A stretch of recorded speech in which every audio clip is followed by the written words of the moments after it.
and there's no Tim this week, so welcome to the dojo. And this week we're actually joined by two guests to fill in that little Tim-sized gap. We're joined by Ali Newton, who is an absolute legend and commercial director at Exposure Ninja. Also joined by Karl Hughes, who's a senior content marketer at Exposure Ninja too. Ali and Karl, welcome to the dojo. Hello. Ali, tell me, what's your relationship to marketing?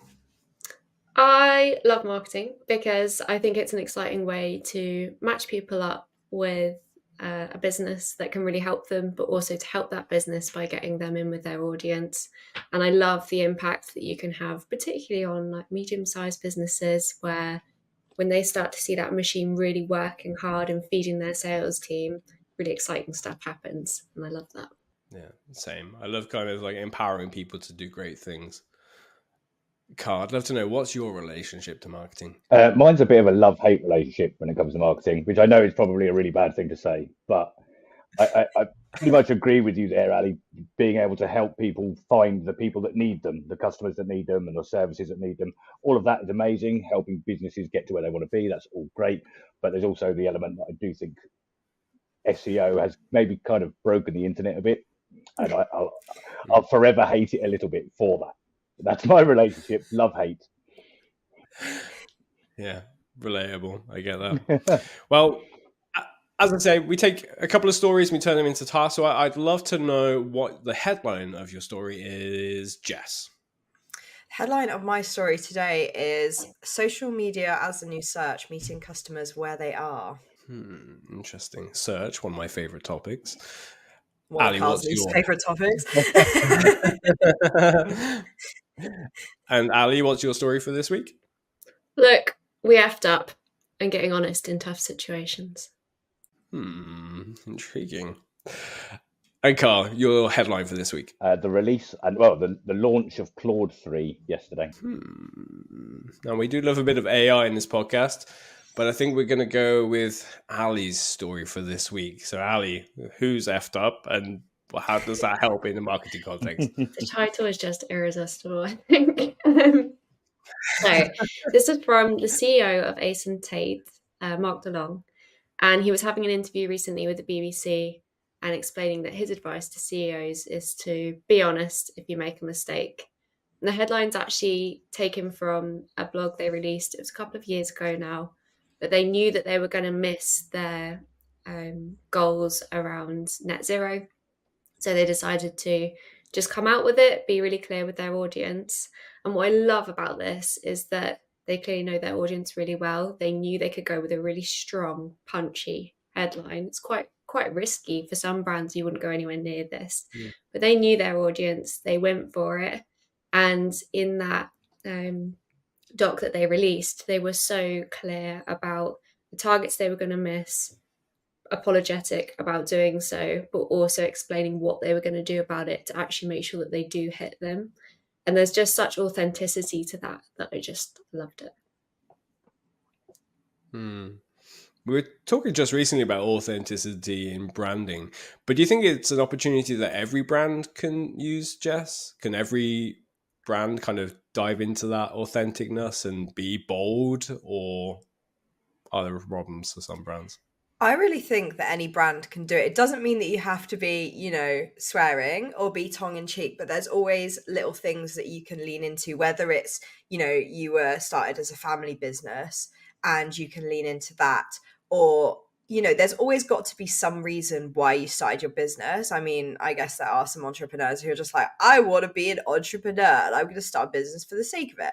But there are plenty of businesses that were started for a reason or have a vibe in their office or with their customers that they can actually play off of a little bit more in their marketing. And I think, another example that's actually very similar, KFC had run out of chicken because they had a supplier issue and they did an advert that they posted loads of places, which was just a KFC bucket with like FCK on it, like to kind of be like, play on their branding, but also be like, we messed up. And we're very, very aware of it. And it's really embarrassing. And I suppose for them, it couldn't really get much worse than running out of chicken when you're a chicken shop. So for them, they could kind of take that risk a little bit. But Ace and Tate, it definitely feels like a different situation there, where, you know, it actually potentially could get worse for them. And so they did take this risk. But the way that that article is framed is very, very clever. And actually, I came away from it knowing more about their goals than I would have known before the mess up. So it was actually, you know, they've really made the best of a bad situation in a super authentic way. I love the fact that they've owned it, that they've just gone, okay, this could be a super negative story, or we could, you know, see how we can pull the positives in that we're heading in the right direction and there are things that we can learn from it and do it better. But I think that comes from working on establishing your personality and who you're for over a long period of time. Like, you've done a lot of brand work over probably years for this kind of business that people go, okay, it's very similar to what we expect from them. Like Brewdog, we talk about often, they have a character and personality that, okay, people are starting to wane on a little bit and start to get a bit tired with. But for a long period of time, people are like, okay, that's cool. That's what we kind of expect. But that is all built up over time, as I said. And Karl, I'm curious how we can communicate that brand personality and bring people in to love the brand, that brand affinity, through content. What kind of content can you work on? What kind of content marketing is possible? I just want to go back a little bit. You mentioned accountability earlier as part of the authenticity element. And obviously, authenticity is now more important than ever. But I think that having a little bit of a focus on accountability as well, I think that's becoming more and more important, because consumers want the brands that they interact with and buy from. They want them to be accountable and they want them to be open. If you don't hit a target, like you know, a sustainability target or whatever, just going, right, oh, we haven't done that right. These are the steps we're going to do. All of that can only be good, I think, and literally for any brand. I know there are some that you know, got a more professional tone of voice, but even then, accountability, I think, is more important than ever, and is only going to get more important. And you asked about the content version of that. Yeah, like what kind of content can you do, or content marketing strategies would you recommend that helps you to put your personality and what differentiates you between your competitors out there? How do you make people aware that there is this brand that's just different and is more authentic? Yeah, I mean, that's part of a really big strategy. I know we talk about AI, and I talk about AI a lot, but one of the things I'm talking about, writing about, and researching at the moment is humanizing AI content. Because if everybody just goes on ChatGPT or whatever, says, make me a blog post about this, then eventually there's going to get to the point where there's no difference between someone landing on your website and someone landing on your competitor's website. So you've got to have that. Nowadays, you have to have a unique standout personality, which obviously has to reflect your target audience. And even in companies where they've got the same target audience and the same or similar products, they still have to find a way to differentiate themselves. And that's where the content comes in. You target the specific audiences, discover their pain points, and so on, and you build the content around that and your tone of voice. That's a really interesting point about how you bring the human element into AI, because I was just reading on the Drum earlier today about a larger advertising company that owns multiple agencies and how they've created a partnership with another company to bring in AI capabilities into their ad platform, into their, you know, how it all works. And my immediate thought was, that's great. It's going to kind of, you know, from an efficiencies point of view, that's going to really help to get more performance out of some advertising budgets and what have you. My fear factor is, how can you retain the creativity of like, you can create stuff with AI and it can be brilliant, but there's the nuance of like human understanding of empathy and various other elements that are a bit harder for even like the more recent releases of ChatGPT struggle with. And Jess, I know that you've often looked at how content creation, AI, human elements, personality, like how they work together. I'm curious, what would you recommend to people who are thinking about, I need more AI, because it just seems like the most, you know, sensible thing to do, but they're scared about the human element and just putting out generic stuff. What would you recommend to people? Well, it's completely fine to use AI to help with content. I use it quite frequently, but it's then what you do with that. You wouldn't just take an encyclopedia of marketing knowledge or like of knowledge about your industry or business and then just upload that exactly as it's written, or take like a Wikipedia page about your industry and just upload that as it's written. You want it to apply to you, and you want it to sound like you as well. You also, depending on your industry as well, you want to make sure everything's correct, because as much as AI has knowledge, it doesn't have that day-to-day human interaction that might make you understand that some specific terminology is being used as frequently and stuff like that. So I think working in tandem with AI, editing the work, using it as a springboard and inspiration is a really, really great way to use it, because it will often give you stuff that just doesn't sound like you or isn't the way you would say something. But you can then use that if you're stuck on a paragraph or a sentence, or even just getting started. You can use that to really, really speed up your workflow and get through those like lower motivation days. I mean, we're all human except for the AI, and sometimes we need that machine intervention to sort of help us out on the tough days. And I think that's exactly what it's perfect for. Ali, do you see that there are issues in, just to bring it back to your story about honesty in marketing, honesty in tough situations was your headline, but do you think that companies need to be even more honest about how much AI they're using in their content production or in their advertising campaigns? Or do you think people are just going to accept it for what it is? Like, do you see an issue or a problem being created there? I'm not sure. I think it depends. I've seen some brands really lean into it and they talk about it as part of the ad. But I think the novelty will begin to wear off at some point. And I also think that it's a tool and it's a great tool and it should be used to help, like you said, Jess, like when you're thinking of ideas or to sometimes speed up content.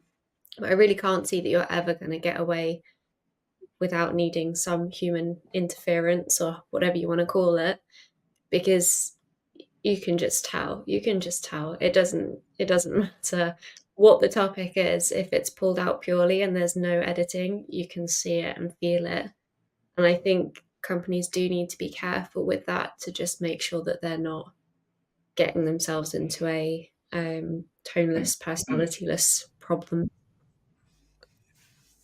On that topic of making sure that people follow through on being honest and you know, that everybody, if they're using tools or AI in their content production or not, what can marketing managers provide to their team, or you know, what kind of frameworks or playbooks or tools can they follow to ensure that they are retaining that honesty throughout their content creation or their marketing plans?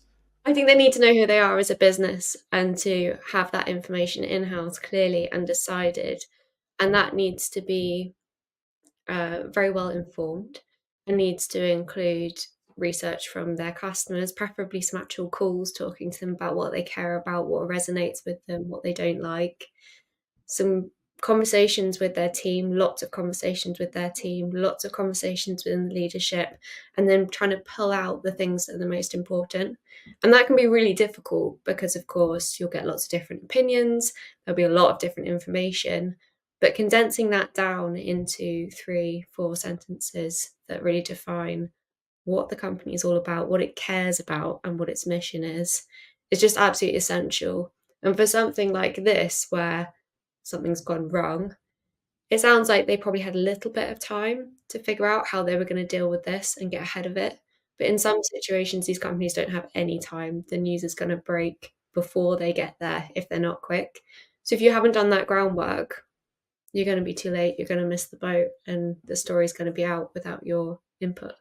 I'm going to hop us away from honesty and AI for just a second, and well, maybe honesty is still retained in this part. But Jess, I'd love to know more about your story. So remind us again, what's the headline for your story?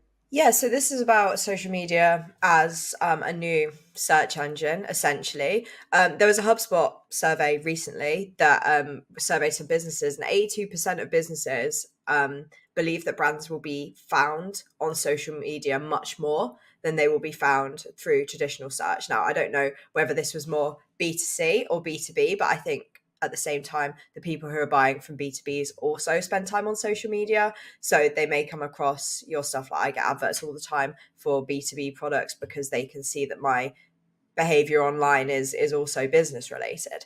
And also 74% of organizations found that their customers, or they believe that their customers, are going to prefer to use social media for customer service in the upcoming year, which is very, very interesting. And me and Karl had a little bit of a chat just before we started recording about how both of us use Twitter, now called X, to publicly shame companies into, you know, listening to our complaints, because quite often you'll have an issue and you'll go through, you know, you'll try and call and then they'll say, oh, the lines are busy, and then you'll email and you won't hear anything, and then you'll go to X, and then that is where you tend to get quite an immediate response, because when they realize that their brand name is on the line, then they're like, oh my goodness. So I think a lot of people have realized that. You know, I saw an artist say the other day, I always forget X exists until I need to complain to a company. And I did think that was quite funny. Another reason, other than the customer service element as well, is that so many social media platforms are making it so easy to shop in app. So I think people do go now on TikTok to buy things from TikTok shop. Like they want to be on their feed and to be getting those like hyper targeted recommendations, which, I mean, we could talk about the ethics of that, etc., etc. But I know TikTok has been really successful with that. Instagram is starting to roll that out more. And I know on YouTube, I'm not sure if it's in YouTube Shorts, but I have noticed on more and more YouTube videos, they will have a little box in the bottom corner, which is like, you can buy our merch, or you can buy this, that, and the other. So we're definitely seeing this kind of social media shopping experience. Like I said, it is a bit of an ethical minefield to talk about. But if your audience are those kind of people who are wanting to see your products on social media and who are saying like, oh, I wish I could just buy this in TikTok and not have to go to another website, then there's real potential there. Or if you're seeing competitors have fantastic success on these platforms, then that's, you know, that's another element. And in terms of the physical searching, one thing that's very interesting about TikTok is often you'll be watching a video and at the bottom there'll be a search bar. To the point it's kind of a meme, because sometimes the thing that's in the search bar is just so funny, and you'll be like, wow, people were making a really, really hyper specific search about the person in the video or the situation they're talking about. And you'll often see the same thing if they've got like, I don't know, some kind of product, then people will be searching, you know, such and such TikTok star's dress. And then you'll search that. And I have noticed search results are often quite poor when I've clicked on it, but I don't know how it is if you're more searching for products and stuff on there. And I do know that people are going on places like TikTok, even if they're like traveling, they'll go on TikTok and be like top 10 places to visit in like Milan. And then they will do that because they can get that information in a 10-second video and like in a more entertaining way. And I just think that is very, very interesting. It's not a shift that I've personally made, but I know that my younger siblings have made that shift and do use it quite frequently. Yeah. I must admit, like in 2012, when I went backpacking, one of the first places I went to like look for places to visit or places to eat was Instagram. And we just hop onto the hashtags and we just put whatever city, food and whatever. And then we'd find like where all the locals were eating rather than having to go to like TripAdvisor or these other websites. Karl, I'm curious like how you factor in social media into content creation within the work that you do. Is like something you consider? Are you thinking about the repurposing of content, or is it not really a factor? Like, how does it work for you? It's not something I've done a lot or need to do a lot. I don't have a lot to do with social media, full stop. I think the only social media I've got now is Reddit. I've just got rid of everything. I'm just the worst marketer in the world. I'm never online. But yeah, obviously, I think when you create a piece of content, no matter who it's for, you do have to have that in mind.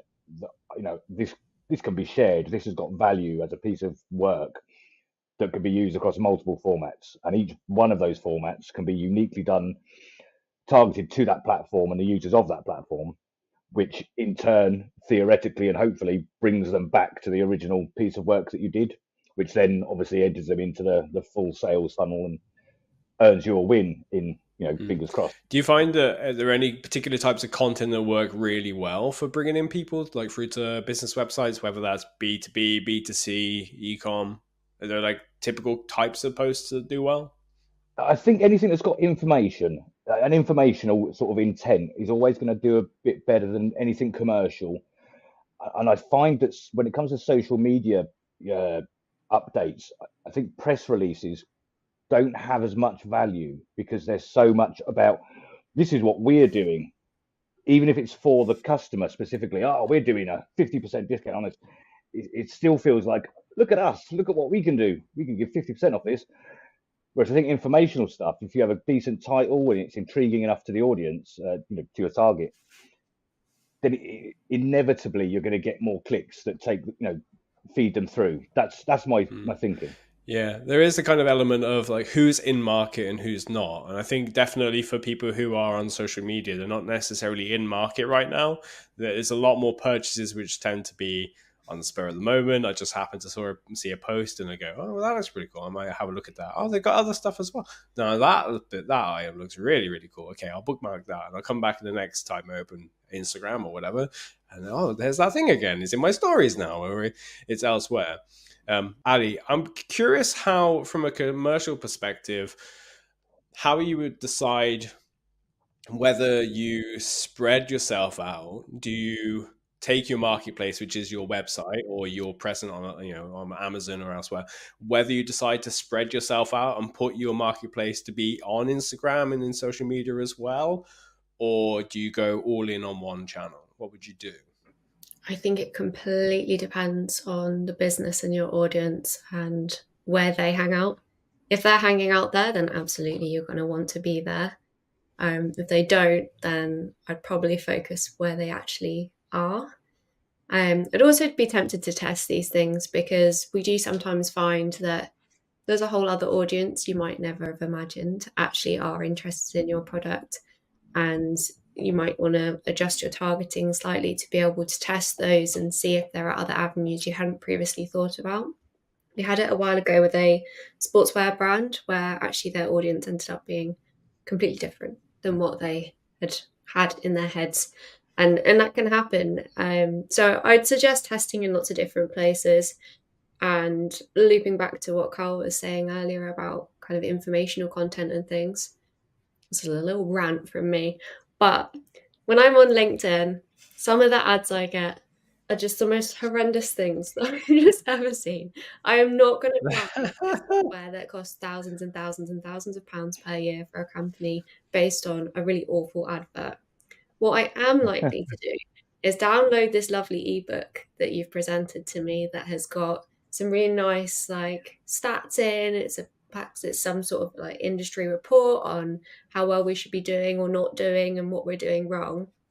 That plants that little seed of doubt in me that I might be doing something wrong. I'll download it. I'll keep an eye out. I'll see the emails coming through from them. And eventually I will inquire. But going in with that rubbish advert to start with, it's not going to fly. Yeah. And if you do feel like your marketing isn't quite going how you would like it to go and you want to see some upward direction for your marketing results, then go to exposureninja.com/review and request a free website and marketing review. And we'll send you a video that outlines exactly what you can do to improve your marketing and get those results you need to hit your growth goals for this year. Going to take us on to our next story, which is the launch of Claude 3. Tell us more, Karl.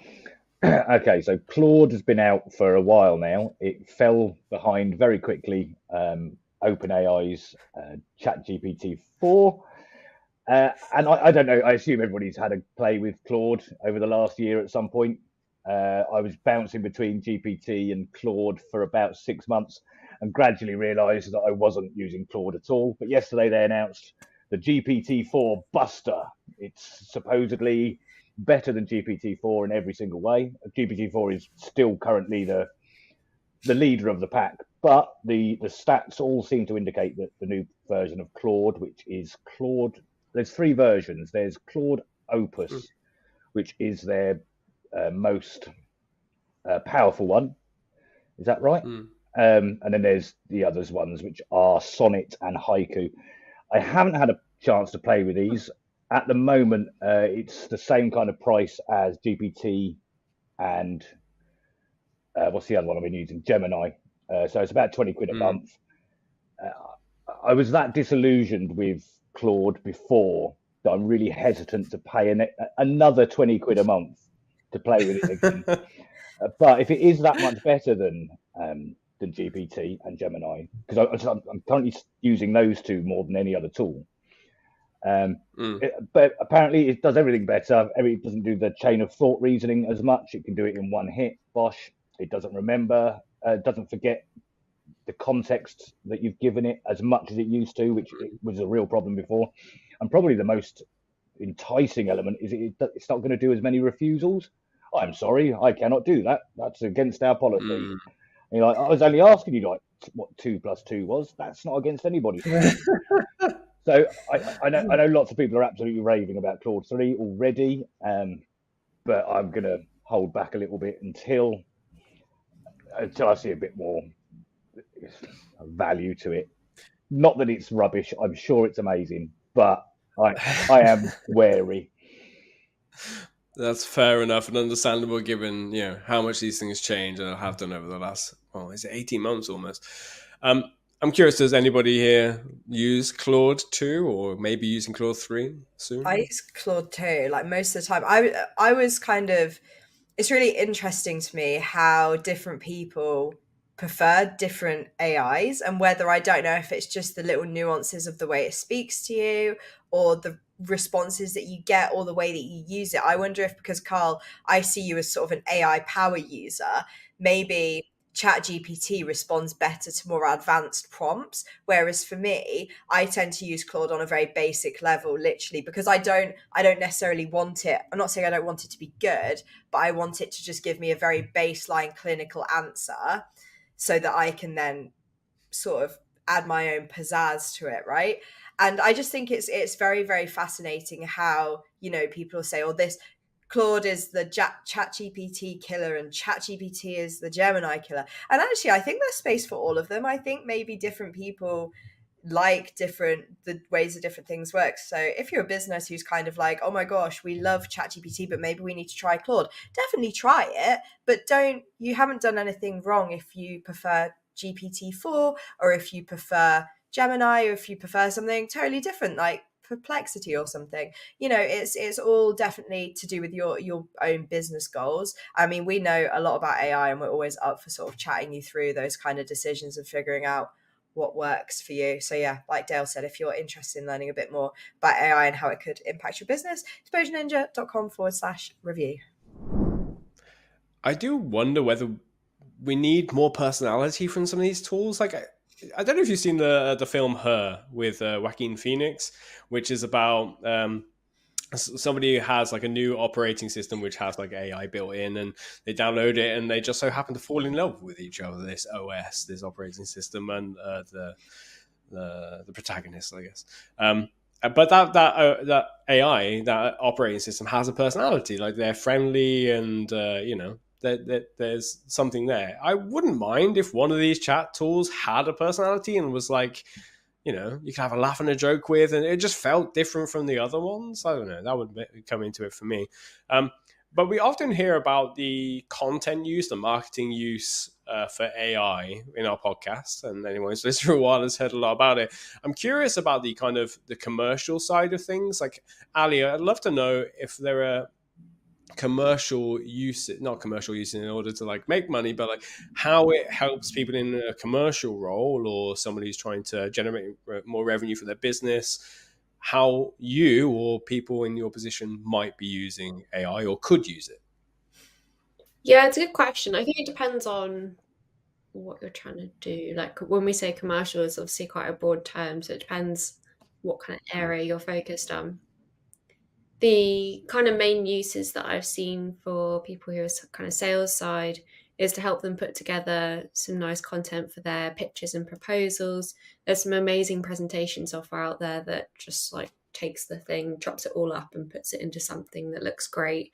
Some of them more reliable than others from what I've seen. And then obviously on the other side of things, there are some amazing tools around like Copilot where it can actually sit with you, integrate things. So you have, it drafts up emails for you in response to things that come through. It remembers what contract they got sent and what terms they've got. It has all that information in there and can sit alongside you while you're working. So it is an amazing tool, should we choose to use it correctly and actually leverage it well. And I think I'm still seeing some fear around it in some companies where, there's fear that it's this kind of big technical mountain that needs to be climbed, and there's a big sort of perceived barrier in the way. And like you said, Jess, there are different ways to use it and different tools that you can use, and you can interact on whatever level it is that you want to do. And that could be some really complicated prompts that go down to the letter, or it could be that much broader one. I think what excites me, I haven't used Claude, I have to say. I'm a GPT girl, but I would be tempted to use this new version of Claude just because I've heard about the context window being so much bigger.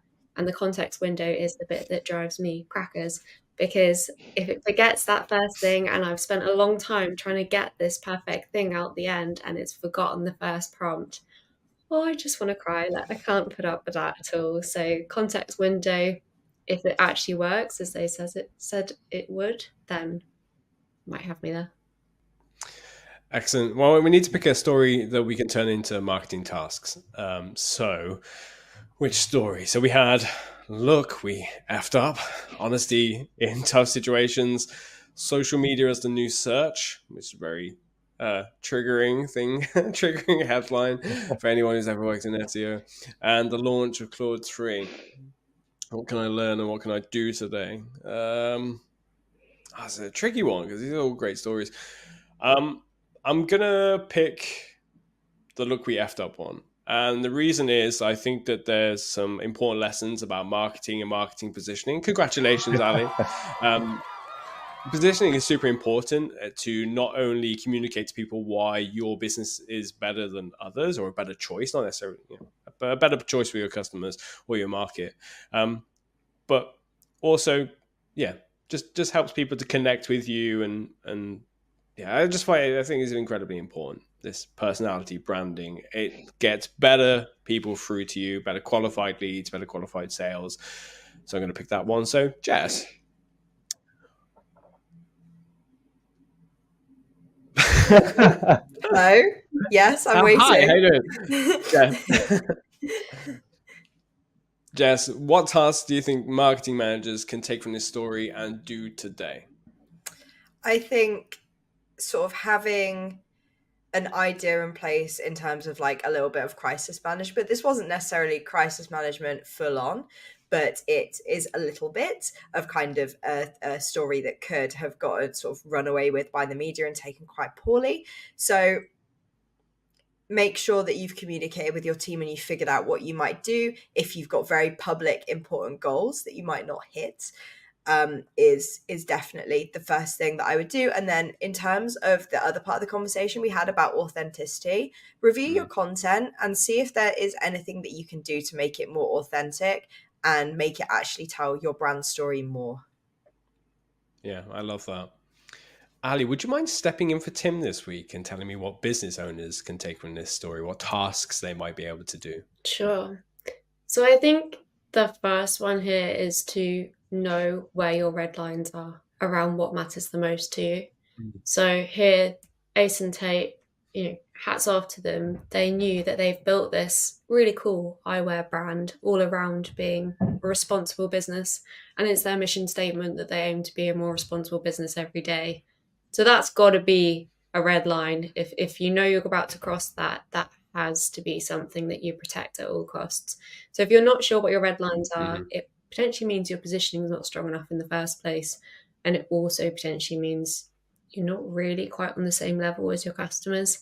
You might be falling into the trap of saying something like, what differentiates us is our customer service, which is something I hear from almost every single company I speak to every day. And so there might be a need to lean into that positioning a bit better and be ready so that you know what those red lines are. And if that's something you're struggling with, then absolutely visit exposureninja.com/review. And that is something that we can help you with. We have some fantastic services that help with exactly that. Absolutely, we do. There's one extra one I'm going to suggest, which is a great suggestion from Ali that was given to me maybe 2 years ago now, which is we put together like a brand and marketing playbook, which just made like this central place where we all knew exactly what our positioning was, who we were for, how we sound. And that's a great thing to have in place because you can give it to literally anybody. You can, whether that's internal or external. So if you partner with an agency like us, because you want the best, obviously, so you come to Exposure Ninja, but you can give that to us and we'll understand who you're for, how you sound, and there's no confusion over this is how authentic we are or not. Maybe we want to be a little bit cheeky.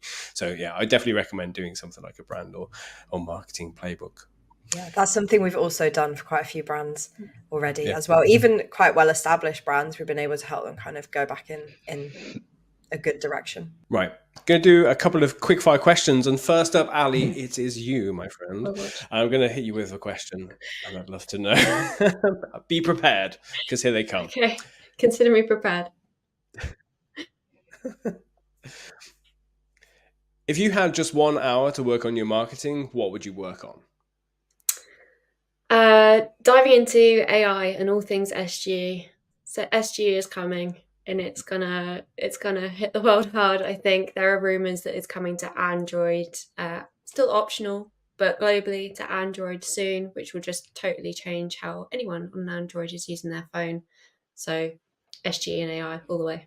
I agreed 100%. What would you do with an infinite marketing budget? Oh, every marketer's dream, that one, isn't it? I would be doing a bunch of things. I'd be making some lead gen books, like the How to Get to the Top of Google book that we have, but doing that for whatever company it was I was blessed with such a great budget for. The reason I do that is because they're great for lead gen, and if you stay on top of them, they can be pretty evergreen as well and keep providing lots of leads, but also lots of goodwill to the brand as well. I'd also be exploring working with some exciting influencers, just because I think if you've got that amount of budget available, that sounds like a very fun way to be spending your time. And I'd also be making some amazing content that's linked to off the back of questionnaires that get people to the right place and get them bought into the brand. Love it. Which marketing skill would you recommend that the 18-year-old Ali worked on? So when I first started in marketing, I did my CMI, Chartered Marketing Institute course, and it was great and taught me lots of theory, but it didn't teach me to ask for the sale. And if you don't ask for the sale, nothing is going to happen. So I wrote loads of great content. I, produced a whole bunch of really nice stuff, but I wasn't saying, here's the next step. And the minute, it was about 6 months in when someone said, hey, you might want to try that. And I did that. And the minute I did that, the machine started working. So this is something that is left out of the theory a lot of times. But if you don't ask and say what needs to happen next and why, you're not going to win. Ali, what are you most excited about in marketing right now? Oh, gosh. I'm going to go back to my normal answer of SGE. This has been the bandwagon I've been on for the last few months, and I am there because I think this is going to be a game changer. Do I think it's going to be released in its current form? No, I think it's going to be its bigger brother or sister, but I think when it hits, it's going to change things considerably for a lot of businesses. 100%. And Ali, who do you think we should invite onto our podcast as a guest next? I was really torn here. I had 2 ideas. So the first one was Abby, because I just think the work that happens in content marketing department, but also in the email department is incredible. The amount of ROI we get off the back of our email marketing campaigns is ridiculous. And then I also had Gustavo, who I had Jesse say earlier. He'd been mentioned a couple of times now. Gustavo is amazing, and he delivers our Brand Accelerator program, which helps businesses who need to figure out things like their positioning, what do they actually stand for, what do customers care about, and I think he's got some really great stuff to share. We will do our very best to get both of them on very, very soon. But Karl, also, we don't normally have two guests on. So I'm going to take the opportunity to ask you these questions as well, because I love to learn about our guests and especially about the ninjas that work at Exposure Ninja. So, Karl, if you had just 1 hour to work on your marketing, what would you work on? My answer is going to be so predictable, and everyone's going to say, Carl's going to say something about AI. Yeah, I am definitely going to. If you have never used AI before, pick a tool, doesn't matter which one, and just spend an hour on it and just talk to it, and you'll start to learn its flaws, its positives. You'll start to spot the repetitive patterns that it does, and then you'll realize that you start to see it when you're reading other content online, and you'll go, wait a minute, I recognize that exact sentence structure. And then if you then start using it in your work, you'll start to go, I need to change all of that bit because that's very clearly AI. That would be my 1 hour's work. Pick a tool and play with it. Great use of it. What would you do with an infinite marketing budget? Full multi-channel, everything. I've seen how effective it works, and I would just go all out. I want email, PPC, I want social media ads. I just want everything, because when you've got like a single goal and everything is just going towards it, you would struggle to make it go wrong, I think. Mm-mm. Which marketing skill would you recommend that the 18-year-old Karl worked on? Oh Christ, when I was 18, I don't think there was an internet. So I would just say writing. Everything comes back down to writing. If you can write a decent sentence or a decent paragraph, then you've got a way into, obviously, content writing, content marketing, designing PPC landing pages, writing emails. Read a lot, write a lot, and pick it up that way. That would be my advice to 18-year-old me.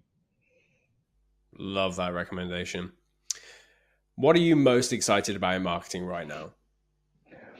Whoa, tricky. I'd say AI, maybe, if I had to guess. I love it. I'm on it all the time. The other day I took a photo of the food in my fridge and asked it to create me a meal plan for the next week. It's just amazing. And for work, it's changed my entire work process. And I've always enjoyed the creative element of this job. And I've found that with AI, I'm being more creative than ever, because I'm not spending as much time getting first drafts out. So I get to apply all the things I know and the witty turns of phrases that I think land. I can put them in where I want. And yeah. And who would you recommend we invite on as a podcast guest next? I definitely second Gustavo. He is an absolute beast when it comes to content and branding. It's astonishing. But even Leah as well would be really useful. Natasha from the editorial team. I don't know if she's ever been on, but we mentioned something earlier about the accountability element. And I think because at Exposure Ninja, we've got an actual dedicated editorial team. I've never worked for a digital marketing agency that has one of those. The editor was always my manager or someone who'd have 100 pieces of work. They'd skim through, make sure the anchor text was in the right place, and then go, yeah, I'm sure that's fine. But having a dedicated editorial team is phenomenal, and I'd love to get more insights about how they do what they do to help us. That's a great suggestion. I really appreciate that one. Well, thank you everyone for joining us, and thank you both for coming in and fitting in for Tim. I think we've had an upgrade there, but don't tell Tim. If you enjoyed this week's Dojo, please do leave us a review over on your favorite podcast app, if that's iTunes, if it's still called iTunes, Apple Podcasts, or Spotify. Let us know what you think of the Dojo and what you'd like to hear more of. If there's anyone you'd like us to invite in, we do check those reviews, so it would be great to see yours come through too. And then join us again next week for the next episode of the Dojo. Thanks, and see you then. Bye.